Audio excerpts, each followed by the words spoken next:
We've been getting a lot more birds this spring than we had last year. In fact, over the last few weeks we've had 9 shot protected birds compared to 2 the previous year. So the situation is worse. Basically what we do is we collect a photograph of each of the birds, so that we've got video and photographic evidence, and then we also collect information on the location, where it was shot, who brought it in, the date, etc., so that we can pass all this information on to the authorities. At the beginning we were getting quite a few gulls, both black-headed and yellow-legged gulls, and also cormorants. This gull, for example, you can see here its wings badly shattered. Or another black-headed gull here, gunshot wound to the wing. This is the wing joint, so this bird had to be euthanized because it couldn't be rehabilitated. This is a cormorant. You can see here it had a really severe injury. You can actually see the bone sticking out here. The bone was sticking out of the wing. It's a juvenile bird.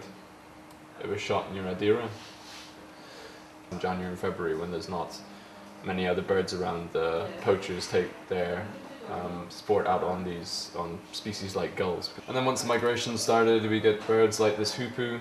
The hoopoe actually had part of its beak blown off, as well as multiple wounds to the wing and chest.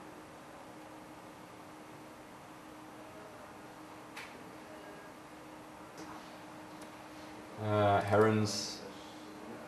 This grey heron was found in Gozo, still alive, both of its legs badly shattered. And purple heron, which is a species of conservation concern in Europe. Its wing, basically the end of it severed. The wing had to be amputated, and we released it in Samar Nature Reserve. Marsh harriers is a particular favourite.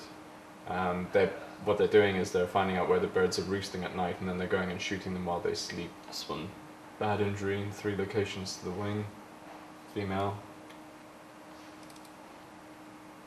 This is a male, gunshot wound to the wing. Another thing that we're finding is the sea hunters are targeting a lot of Cory shearwaters at the moment. They basically just go out into the channel, find out where the birds are rafting, which is what they do. The birds sit and wait until it gets dark so they can go to their nests. So these would be breeding birds, and they're just shooting as many of them as possible and then leaving them floating in the sea. This one was picked up offshore of Camino. And then lastly, the swift. The swift was found in the north of the island with gunshot injuries, just shot for target practice and left on the ground. And the spring migration hasn't really kicked in yet, so we'll have to see how things go over the next few weeks. But thankfully we've got our spring watch camp starting, and we find that when we're running our camps in the countryside, it really cuts down on the level of illegal hunting, because the poachers know that we're out there watching them with cameras and video cameras.